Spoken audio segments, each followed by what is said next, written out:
नमस्कार. विचारांचा तारा न्यूज चॅनेलमध्ये तुम्हा सर्वांचे सहर्ष स्वागत. देवस्थानी मानवाला श्रद्धा, विश्वास व मानवतेचा संदेश देतात आमदार शशिकला जोल्ले.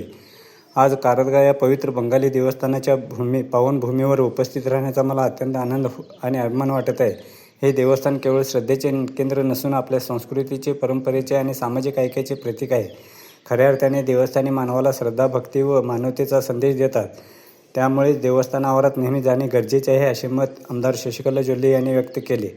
कारदगा ग्रामदैवत श्री बंगालीबाबा देवस्थान नजीक नदीघाटाला जाणारा रस्ता आमदार शशिकला जोल्ले व जिल्हा बँक अध्यक्ष अण्णासाहेब जोल्ले यांनी मंजूर केलेल्या 15 लाख रुपये निधीतून निर्माण करण्यात आलेल्या शिशी रस्त्याच्या लोकार्पण सोहळ्याप्रसंगी बोलताना आमदार जोल्ले यांनी वरील मत व्यक्त केले. पुढे बोलताना त्या म्हणाले की कारदगा ग्रामदैवत हे पूर्ण परिसराचे श्रद्धास्थान आहे. हे पाहून या देवस्थानच्या विकासासाठी आणि परिसरातील आवश्यक सुविधांसाठी मी सदैव प्रयत्नशील राहीन. धार्मिक स्थळांचा विकास म्हणजे समाजाच्या सांस्कृतिक आणि नैतिक मूल्यांचा विकास असल्याचे शेवटी सांगितले. प्रारंभी 15 लाख रुपये निधीतून तयार केलेल्या शिशी रस्त्याचा जिल्हा बँक अध्यक्ष अण्णासाहेब जोल्ले, ग्रामीण भाजप अध्यक्ष बाळासाहेब कदम, आप्पासाहेब मकानदार, भगवंत कांबळे, उस्मान मकानदार यांच्या हस्ते श्रीफळ वाढून लोकार्पण करण्यात आले. त्यानंतर श्री बंगाली बाबा देवाचे दर्शन घेण्यात आले. यावेळी बंगाली बाबा देवस्थान कमिटी अध्यक्ष अरविंद खराडे यांनी देवस्थानची माहिती सांगून देवस्थानला आतापर्यंत राबवलेल्या विकास कामांची माहिती सांगितली. त्यानंतर या देवस्थान कमिटीच्या वतीने अण्णासाहेब जोल्ले, शशिकला जोल्ले, बाळासाहेब कदम आदींचा सत्कार करण्यात आला. या प्रसंगी लक्ष्मण पसारे, राजू भद्रकडे, देवापदी उकते, सुमित्रा उगळे, सूरज माळी, आप्पासो सावंत, सुदीप उगळे, यशवंत गावडे, चंद्रकांत बनकर, रवी आयवाळे, विलास खराडे, दादासो नरगटे, सुकुमार माळी, वैशाली खराडे, मंगल कुंभार, योगिनी कुलकर्णी यांच्यासह उरुस कमिटी सदस्य, भाजप कार्यकर्ते व ग्रामस्थ उपस्थित होते. स्वागत व सूत्रसंचालन प्रकाश काशेरे यांनी केले.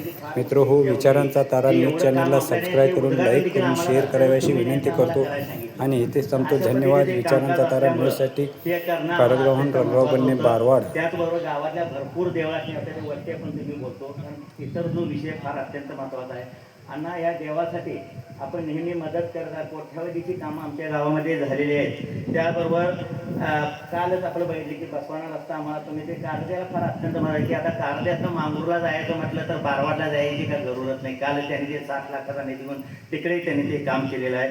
लोके पाण्याचं काम कर, भरपूर कामं. मी अधिक वेळ घेत नाही कारण डायरेक्ट कार्यक्रमालाच आमच्या या सुरुवात होईल अण्णांच्या नीच्या. कारण वरच्या हा कार्यक्रम आपण सर्वजण वर दर्जीवरती तिथे जेवणापणी व्यवस्था केलेली. मी अधिक वेळ नाही, आपण या ठिकाणी आलात. त्याचबरोबर आमचे ग्रामीण अध्यक्ष आदरणीय वेगवेगळ्या कामाच्या पाहणी, सुरू झालेल्या कामांचं पाहणी आणि सुरू होणाऱ्या कामांचं पाहणी करत दड्डी म्हणा नव्हे हां दड्डीकोरला तिथं पण जाणार आहे. कारण तिथं पण जे काही पाण्याचं व्यवस्था केलं आहे तिथं पण वाट बघायला लागले.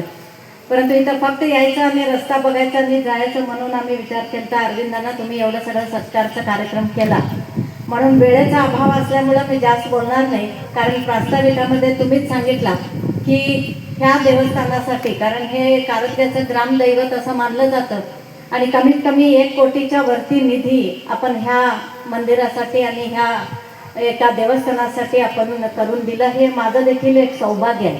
आणि कारदगा असं गाव आहे की निपाणी मतदारसंघामध्ये कमीत कमी 375 देवस्थानांचा आपण जीर्णोद्धार केलो. आणि अनेक आपल्या निपाणी मतदारसंघामध्ये निपाणी सिटी धरून मस्जिद असू देत किंवा असे मुस्लिम समाजाचं देखील काय काय दर्गा असू देत, त्याला देखील 10-20 कोटी खर्च करून आपण सगळीकडं जीर्णोद्धार देखील केलेला आहे. कारण तुमच्या सगळ्यांच्या आशीर्वादानं ज्या वेळेला दुसऱ्यांदा मी मंत्रिपद घेतलं त्यावेळेला कर्नाटकाच्या इतिहासामध्ये एकाच मंत्रीला हिंदू आणि मुस्लिम दोन्ही खातं मिळालेला इतिहास असेल तर ते मला हिंदू आणि मुस्लिम दोन्ही एकाच मला दोन्ही खातं मिळालं होतं. आणि त्या संदर्भामध्ये हिंदू मंदिरांचा पण जीर्णोद्धार केला. अहिल्याबाई होळकर यांचा आदर्श मला पण होतं. कारण अहिल्याजी होळकरजी ज्या वेळेला 350 वर्षाच्या पूर्वी त्यांनी मंदिरांचं, ज्योतिर्लिंगांचा जीर्णोद्धार केला होता. आणि त्याचसोबत मला हज आणि वक्फ देखील आम्हाला खातं मिळालं होतं. म्हणून आपण आपल्या कर्नाटकातल्या हिंदू आणि मुस्लिम दोन्ही देवस्थानांना आपण जीर्णोद्धार करण्याची एक संधी मला मिळाली होती. आणि आज देखील कारदग्यामध्ये कारदगा खूप म्हणजे तुम्ही भाग्यवान आहात की अख्ख्या माझ्या निप्पाणी तालुक्यामध्ये एकाच गावामध्ये 12 देवस्थानाचं जीर्णोद्धार कुठं झालं असेल तर ते कारंज्यामध्ये झालं. म्हणजे तुम्ही फार हुशार आहात. कसं आणायचं फंड हे तुम्हाला माहीत आहे. आणि कारंज्यावरती आमचं पण दोघं नवरा बायकोंचा जरा प्रेम जादा आहे, म्हणून सगळं येईल ते फंड तुम्ही मागाल ते फंड तुम्हाला देत गेलं. अजूनही काही राहिलं असेल तरी देखील आपण करून देतो. कधीही आम्ही काम थांबवणार नाही. आणि आता लाईटिंग बघितलं तर कारंजा आहे का कुठं सिटीत गेलंय असं वाटतंय. अजूनही काही असेल तर आपण करायला तयार आहे. आज वेळेचा अभाव असल्यामुळं जास्त काही बोलत नाही. सगळ्यांना आणि एकदा धन्यवाद. जय हिंद, जय कर्नाटक.